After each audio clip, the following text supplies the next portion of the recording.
the man of the moment, Ambassador Francis Kirimi Muthaura, former colleagues, former cabinet secretaries, principal secretaries, friends of Ambassador Muthaura, ladies and gentlemen, good evening. Let me first of all make some declaration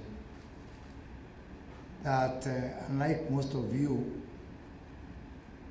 I invited myself for this forum.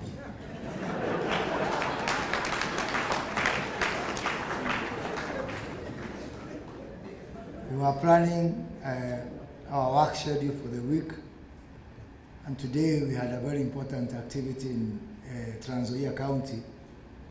And my principal secretary, Amos Gavesha, told me we have to come early.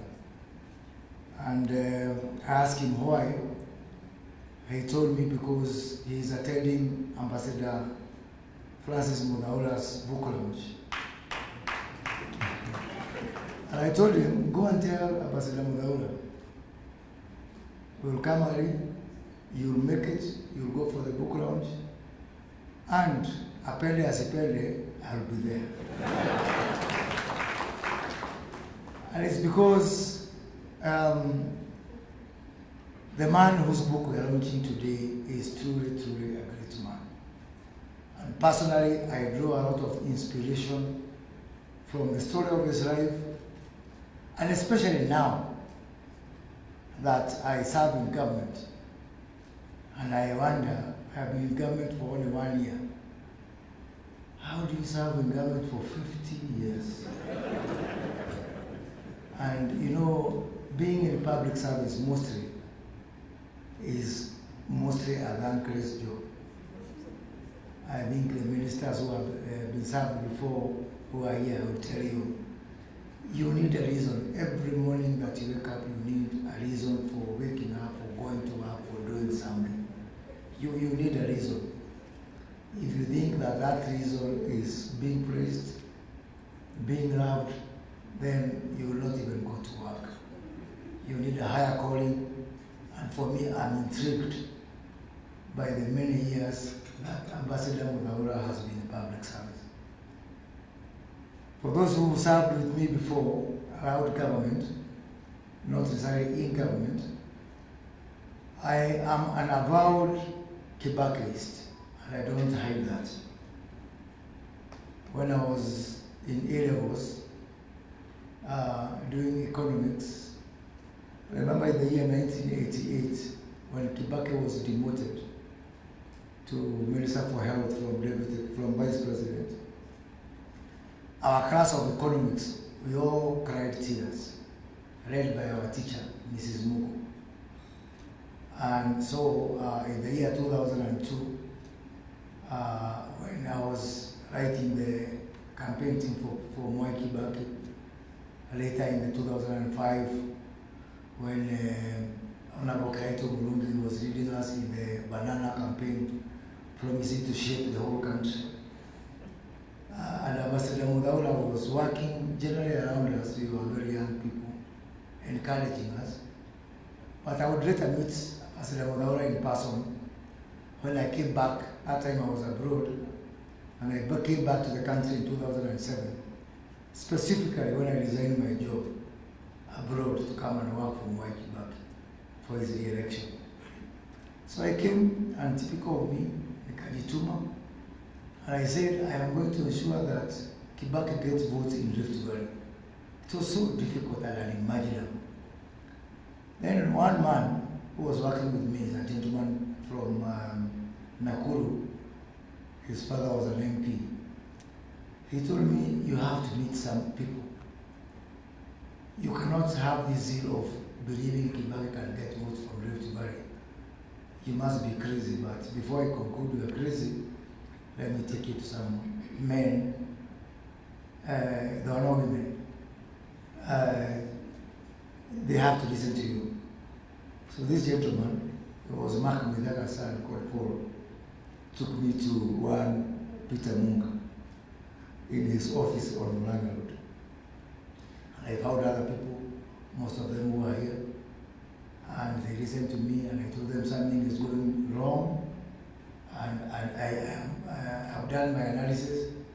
If you don't do something, Kibaki will not be elected. He was so shocked, but I took them through some figures, many things, and what was going wrong in the Kibaki election campaign. They told me, you know, we have to go and see someone, and he has to listen to you.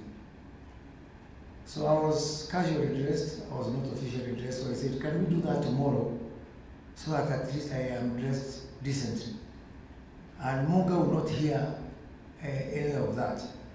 He insisted that you have to go and meet Ambassador Muthaura in Harambee House. I told him, look at how I'm dressed. How can I meet the head of public service when I'm dressed like this? So Munga said, the only thing you need is a jacket. So I'll give you mine. So he gave me a coat. And you know, I am quite tall, he's shorter than me, so it was hanging somewhere. And we went to Ambassador Muthaura. He listened to me. He had this tendency of this big book we used to call Jota. So every time we enter Ambassador Muthaura, he writes everything. Something that I picked from him until today you come to my office. Whether I am writing sensible things or not, I always try to write something. Because I learned that from Ambassador Muthaura. And he agreed with us, and he made for us an appointment to see Kibaki. We went there.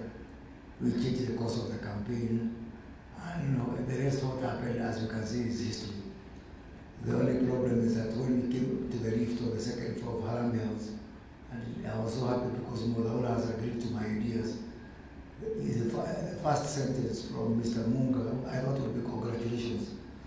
Then, but he told me, Kikuyu, tukejo kelika hoja yako.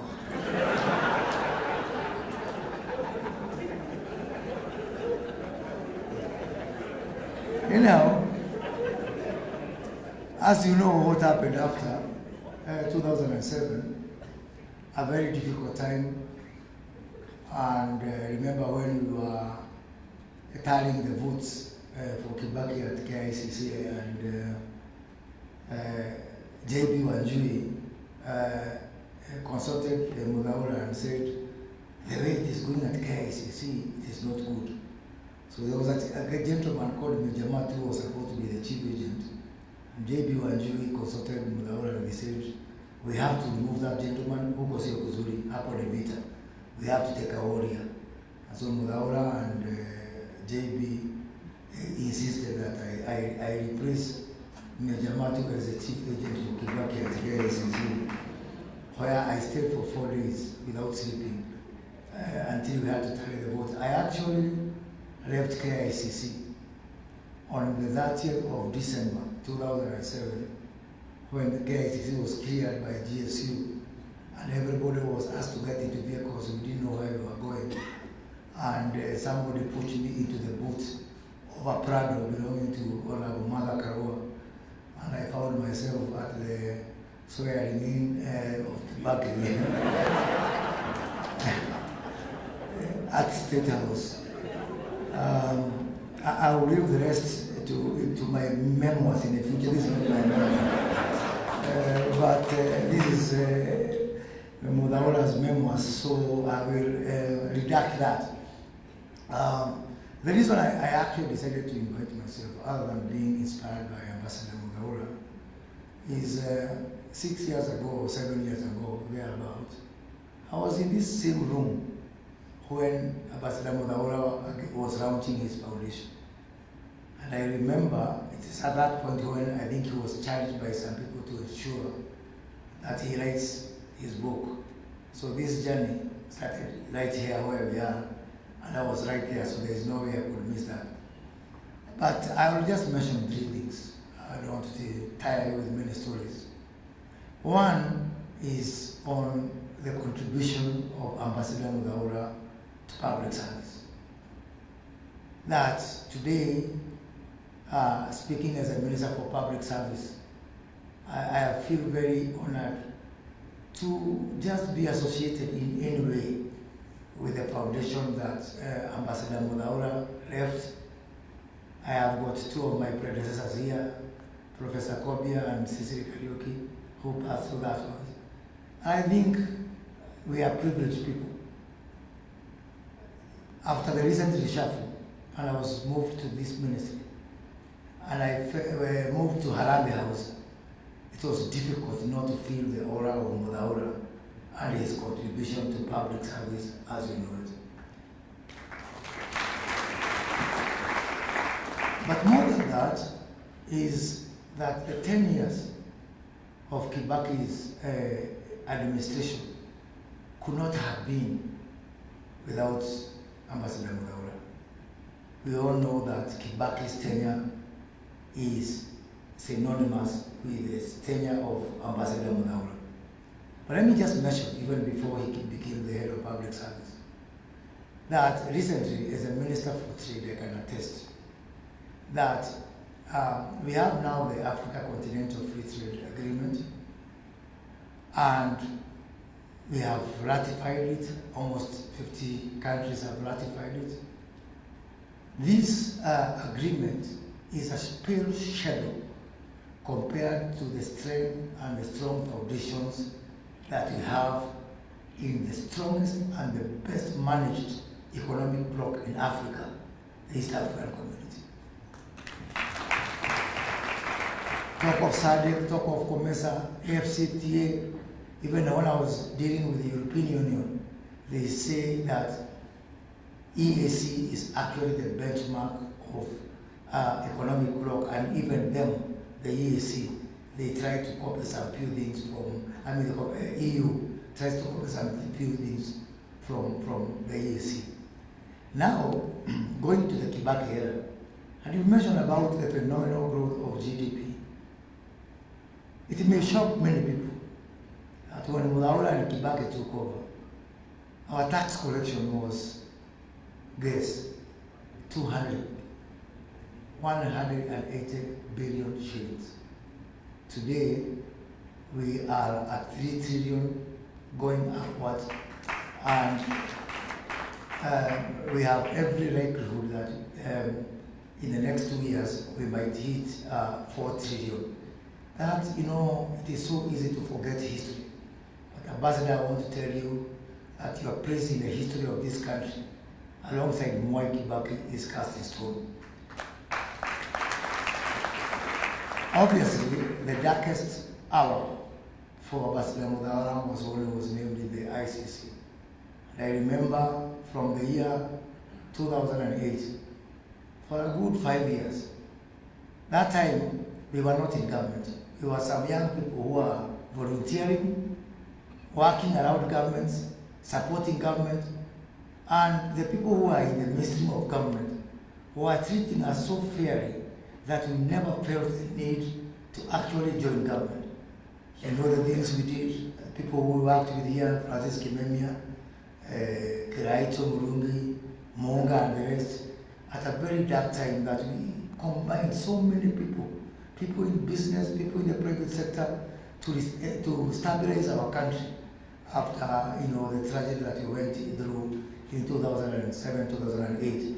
But because of the support that the system led by Ambassador Muthaura gave us, we were able to come from that dark phase and actually be the country established, and we were able to move on. Our GDP started moving again. And the ICC, who you work for 5 years. Personally, I did nothing for 5 years except work around Uhuru Kenyatta, Muthaura, and the team, alongside people like Professor Kagwanja, Steve Njiru, because it was actually a full-time job. At the same time, we had to get a new constitution. And again, I remember the many meetings that Muthaura convened at Harambee House. One meeting which I will never forget is at the end of it all, Muthaura and Romano came here and given me the job of checkmeeting one Miguna. And I remember we went to both sides. Muthaura was there, Kibaki was there to receive now the reports before we went to the embassy. And I remember Kibaki asking Raila, tell us, where are we? It was about whether to go for a parliamentary system or a presidential system. And Raila looked at Kibaki and said, Your Excellency, the ODM party has decided to support a presidential system. President Kibaki could not believe his luck. Mzuri sana. And the rest is history, and that's how we got the new position. But one thing I want to mention is during the negotiation for the Grand Coalition, there was this incident when there was one of the many dispute resolution meetings, which I was privileged to attend.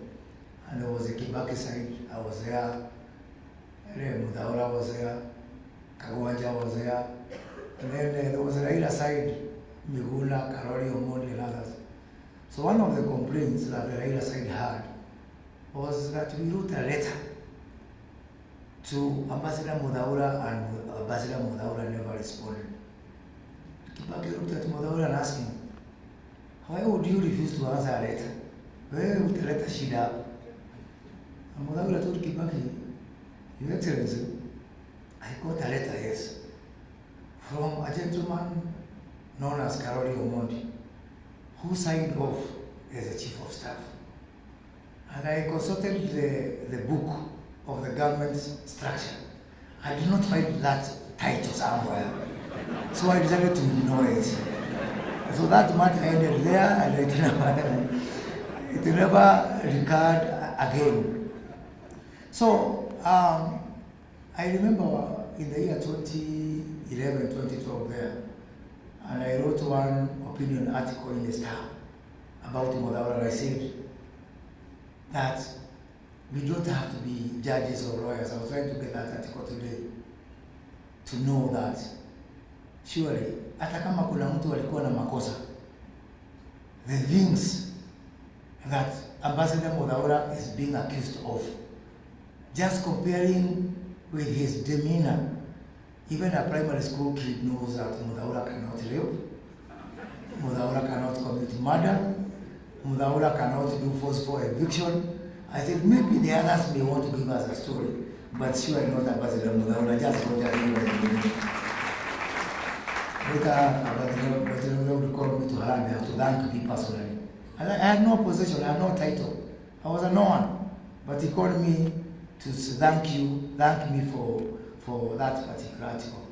So I feel very happy, very proud to be associated. And I want to tell you that your legacy lives on. For those of us who are serving government today, we will aspire and strive to do everything possible to ensure that we live by your legacy and we live a better public service and public institutions than we found them. Kiraito Mulumbi has said that most of the people here, this looks like a meeting of the former government. If that be the case, I want to associate myself with the former government. I say that I look in this room and I feel so proud to find so many men and women with whom we have come from so far, enjoyed the good times, suffered very sad and unfortunate times. I want to finish by asking that this is our country. We have no other country. We do not have a country for the former government or for the current government. This country belongs to all of us. And I want to take this moment to ask that this book launch of Ambassador Muthaura, may it offer us an opportunity to reconcile, to make peace, to work together again for the better of this country. You all know that Ambassador Muthaura was not a divisive person. He was not a controversial person. And I think this book launch of his gives us an opportunity for those we have wronged, for those who have wronged us, to forgive each other. There are some people who have accused me of not speaking their cause. So let me offer them my professional apologies. Mr. Francis Kimemi, I'm sorry. Solicitor General Wanjoke Mushemi, I am profusely sorry. To err is to human. What about in the course of doing this? Cecilia, I'm not going to apologize to you. I'm apologizing to those people who are older than me. But let us use this opportunity to really open a new chapter of working together, because there's a reason that God put us in positions He has put us now in society. We are all here, people who are in this room, we are privileged people. Because if those people whom we worked with, went to school with, left in the villages, could one day say, when I grow up, I want to be like Professor Jacob Kennedy. We are privileged people. Whether you served in the past or whether you serve now, this is our country and we are privileged people. But let me also say that we do not come from the trees, we come from somewhere. And I understand from what has been said here that Ambassador Muthaura was also the patron of the Meru Economic and Social Council. That for me gives me a lot of pride, because we all come from somewhere and we cannot forget where we come from. Ambassador, I want to ask you to spare some time also and look with an eye of sympathy to what is happening to the great county of Meru. All is not well. I have counted that since the advent of devolution, Mount Kenya region, and that includes Nairobi because half of the voters in Nairobi are from Mount Kenya region, our county assemblies have impeached governors 9 times. 2 of them in Meru, 2 Wambora from Embu 2 times, Kiambu, Muranga, Kirinyaga. And I'm saying maybe it's about time, in the spirit of inclusivity, we let other regions also impeach their governments. Why only us? Why only Mount Kenya region? Is it only us who have got thieves? Yeah? And you know, these things that we do, they form the stereotypes that inform on other people. So I hope that wise counsel will prevail. We are only 1 year since we went to elections. There is not even one audit report from the Auditor General that is out. And more so, for me, impeaching a woman who has gone to election and won makes me very sad, because I know that is difficult. So I know you are still the president of Meru. You are rejected #1. You can do something about it. Please help the great county of Meru to reconcile, put those leaders together, ask for our help if you need. You are our leader, you are our inspiration, you are our hope, and we respect you. Thank you very much.